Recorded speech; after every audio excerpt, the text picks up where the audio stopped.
Of course Britain should engage with China. The Prime Minister looked like he enjoyed his trip. In fact, it looked like a dream come true for a man who was virtually a communist most of his life. But apart from the Labubu doll in his suitcase, and I hope he's checked it for bugs, he has come back with next to nothing. The Prime Minister has been played.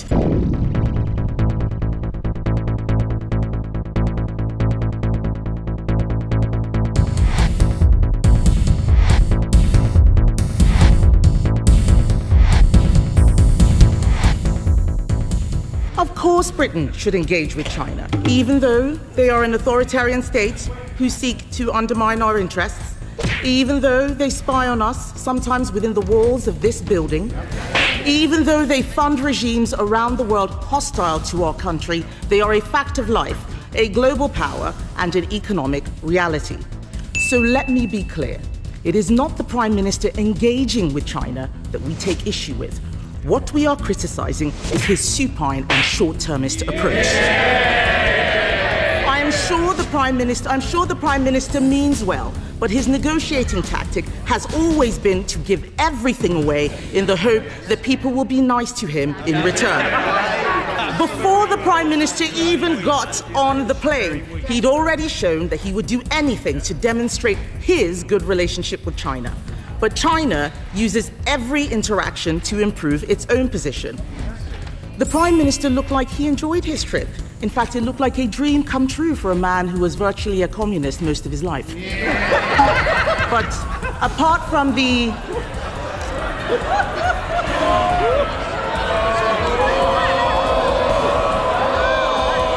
Mr. Speaker, apart from the Labubu doll in his suitcase, and I hope he's checked it for bugs, he has come back with next to nothing. What else did he get? Visa-free travel. China already offers this to other countries. It's not big enough for a prime ministerial visit. The Prime Minister has been played. China is about to build an enormous spy hub in the center of London, a ransom he had to pay before he could even get on the plane. I would never allow Britain to be held over a barrel like that. Yet again, the Prime Minister has negotiated our country into a weaker position in the world. Did China promise to stop fueling Putin's war machine in Ukraine? Doesn't sound like it. Have China agreed to stop their relentless cyber attacks? Have they? We all know the answer to that. The reality is that China showed its strength and Britain was pushed around, literally. Of course we should engage with other countries, even hostile ones, but we need to do so with our eyes open and from a position of strength. And that requires a Prime Minister and a government that puts our national interest first. I am insulted that a member of this Congress will stand up in favor of China. It's because China has been violating the sovereign rights of the Filipino people, the Republic of the Philippines, for so many years. Where are we for? For whom are we for? I cannot understand why we are protecting China.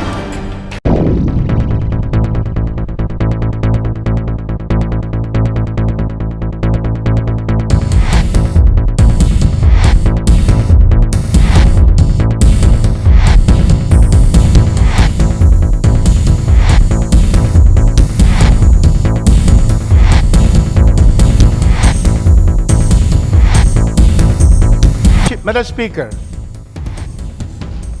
I am insulted that a member of this Congress will stand up in favor of China.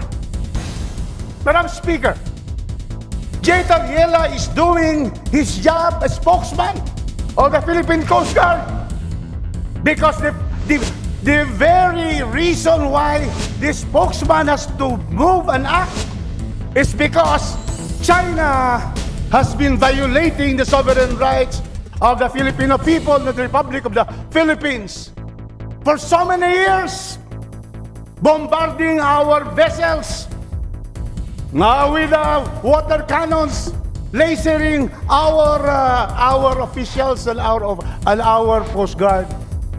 So therefore, where are we for? For whom are we for? I'd like to ask the Honorable Minority Leader, because I am really At this point, I cannot understand why we are protecting China, who has been the cause of all this aggression. One of our Coast Guard lost his finger. And then here we come in this house to question that act of having caricature. China's caricatured so many of our leaders, Madam Chair. It has hired, Madam Chair, trolls. It has hired traitors in this country, Filipinos, paid for. So therefore, Madam Chair, I would like to state here, I'd like to ask again, are you still insisting, Minority Leader, that our spokesman of the Philippine Coast Guard has violated the code of conduct of public officials?